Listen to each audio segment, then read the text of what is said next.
Now, the Lagos State government in southwest of Nigeria says it is prioritizing investment in its transportation system, particularly in the water and rail networks, as the road gets even more congested by the growing population in the city. The government says it is showcasing its strategic transport master plan to attract private investors to tap from its existing infrastructures and encourage tech investors to help integrate the major mode of transportation already existing in the state. News Centre's Adeshawa Adushoga has more. More than 8 million vehicles ply the roads of Lagos State, Nigeria's economic hub. With a vehicular density of about 250 vehicles per kilometer of road, the state accounts for 40% of the total registered vehicles in Nigeria. These statistics no doubt aggravate traffic congestion on its major roads, threatening the economic viability of Africa's most populous city. To help decongest its roads and curtail the crisis of losing billions of dollars monthly to road congestions, the state says it is now investing in the multimodal integrated transport solution, particularly in the water and rail transport system. This formed part of the conversation of public and private sector stakeholders at the Lagos Transport Fest. There's a lot of investment going on in transportation. It's not just road transport.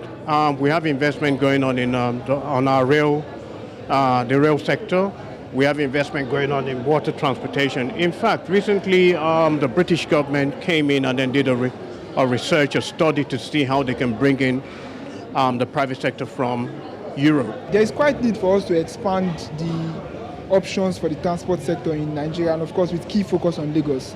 So this has spurred us into the idea of ensuring that there is much more platform to speak from the rail and of course water options. There's quite a lot of work within Nigeria's railway industry right now. And as the need for mobility increases, stakeholders in the private sector say certain challenges need to be addressed, including the lack of access to finance. Technology is growing at a fast pace, so regulation typically would catch up to it.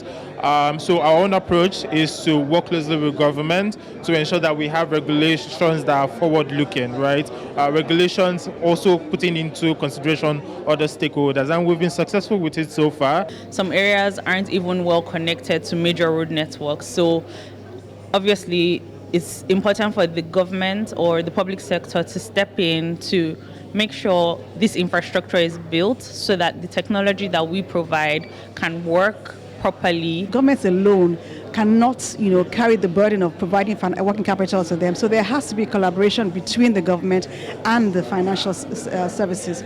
As regards the ubiquitous informal sector, bus operators, otherwise called danfo drivers, will largely operate without adequate government regulation. The Lagos State government reviewed its plans for them. We are trying to move the unregulated into the regulated sector so that way there won't be price inflation. You understand it now? This is what you need to do. This is what we believe it should be. It's not as if we want regulation, it's not strangulation. Like someone said, we will regulate them, but at the same time, they still have to make profit. Population growth in Lagos State is said to be 10 times faster than that of the New York and Los Angeles. It is expected that forums like this will help to confront challenges that the population size poses for the transportation system that serves its citizenry in terms of safety, affordability, and comfortability. Adeshawa Adushoga reporting for News Central.